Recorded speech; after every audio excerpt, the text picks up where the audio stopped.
أعوذ بالله من الشيطان الرجيم. بسم الله الرحمن الرحيم، والصلاة والسلام على رسول الله صلى الله تعالى عليه وآله وسلم. koreji on calminama onon fof, goto fof inde mum yettode mum, e nduɗo lewru ndu gandanɗa ko lewru teddundu, e ndeɗo hitande hesere hitande ujunere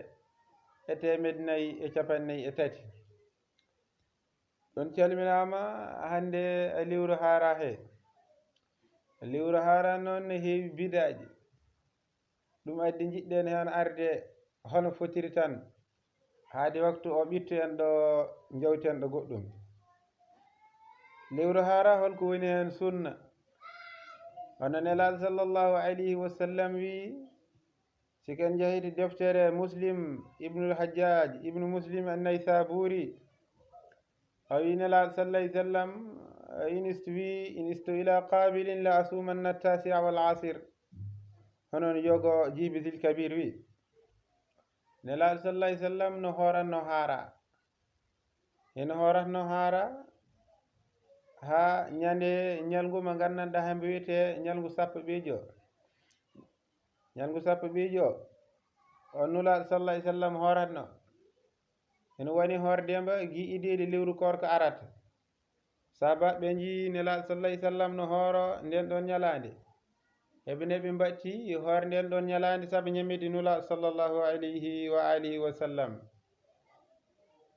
di nelaɗo sallallahu alayhi wa sallam hoorno nden ñalande ha lewru korko ari, Allah subhanahu wa ta'ala jippini ya ayyuhal ladina amanu ittaqullah, walla aya korko adema jippi. Allah subhanahu wa ta'ala wi hande kay ene waɗɗi horde lewru timmudu. nelaɗo sallallahu alayhi wa sallam wi joni sahabaɓe, kala mon cohluɗo hoore hara koko waɗɗino idede lewru ndo ara idede lewru korko arata. amma de korko ari ha hantini nelaɗo sallallahu alayhi wa sallam wi mbo mon sogli foof hoore hara mbo horatno o, isino joni hanti lewru waɗɗino ndu ari, faman sahida minkum sar falyasum. Allah subhanahu wa ta'ala ɗo waɗɗini lewru korko, nelaɗo sallallahu alayhi wa sallam wi sahabaɓe mbo mon sogli foof hoore hara isi noon hanti kam ɗum natti won ko waɗɗi. idi noon nelaɗo sallallahu alayhi wa sallam no horanno hara, woni hen heno hoore hara kadi ñalgu sappo ɓiijo o, ha yahi nde ñalande nde hitande nelaɗo wayreti hoore hara, wi inchallahu taala simi hoori hara, mi hoori han sappo nduɗe hitande arande simiɗo wuuri mami hoor jeenayyi o yu sappo. isi nden ɗon hitande nde artani taw nelaɗo sallallahu alayhi wa sallam yalti adun, leñol ngol noon heɓe joɓano nelaɗo sallallahu alayhi wa sallam takkem ɗen haysi wona yobde innirete noon tan, saabu nelaɗo sallallahu alayhi wa sallam no inni yino ɗum waɗ, no woɗɗono ɗum wadde enen hen ɗum foti waɗan nelaɗo sallallahu alayhi wa sallam, mbaɗenen hoore men dañen baraji. ɗum woni sunna nelaɗo sallallahu alayhi wa sallam. ko wona korko dal nde ɗo ñalande andaka hen, so tawi wona koko anda ñalɗi goɗɗi he foof, ñalɗi foof cohluɗa ndoɗa, ñalɗi foof ne cohluɗa jangga Qur'an, ñalɗi foof ne cohluɗa mbaɗa moƴƴere. isi ndeɗo ñalandi korko tan nelaɗo sallallahu alayhi wa sallam jangguini hen, korko sahabaɓe jangguini hen, korko Qur'an jangguini hen. hamma so tawi ko ɗum bidaji kewɗi ɗi garɗi hen, hono bidaji wiyeteɓe annawasib, walla bidaji biyeteɓe shi'a woni ɓen arnoɓe caggal to nder Iraq. goto mo en foof surtout ma ndede neɗɗo moƴƴo biyetenoɗo al Huseyni wara hitande capannayyi goo hijriya, nden hanti kamɓe kebbino hanti bida e nden ɗon ñalande hano fewi.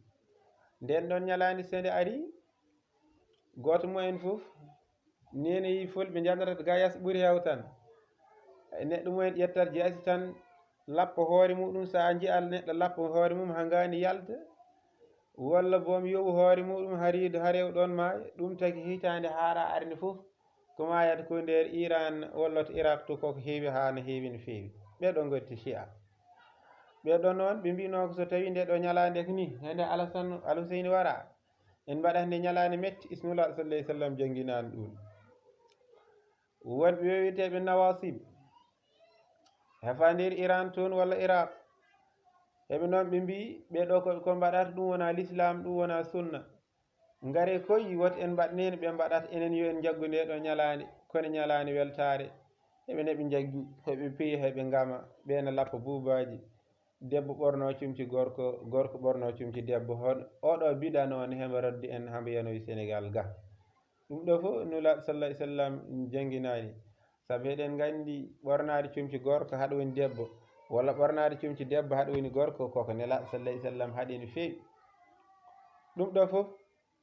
ɗum wona ko poɗɗen hen waɗ ko neɗɗo wawi hen waɗ e lawol malike koɓe ko hen kaali e defte men malikiyankoje ɗe fof ɓe kalani hen so wona korka yogo defte goɗɗi haalijiyankoje noon haɗen yi goɗɗum iside siɓi hen baraji woni hen sunna e ceɗɗo o tan dañɗo dalil e sahihaji he fof ko korka hono nelaɗo sallallahu alaihi wasallam woɗo on wiyete yiɗno wadde nde ɗo ñalande sene ari an aɗa woni kilifa e wuuro ma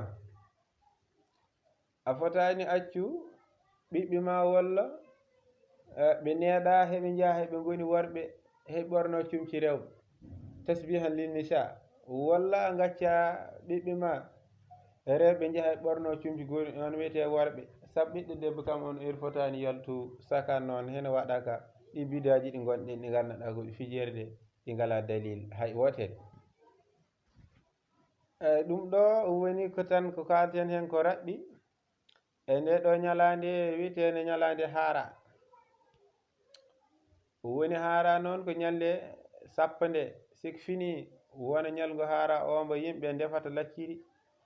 e ɓe mbaɗa koɓe cohli e fo ɗum ala dalil isi won tan aadaji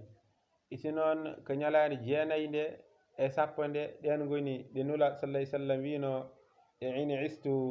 ila qabilin la asumanna tasia wal asir faqabadahu llahu min zalika al am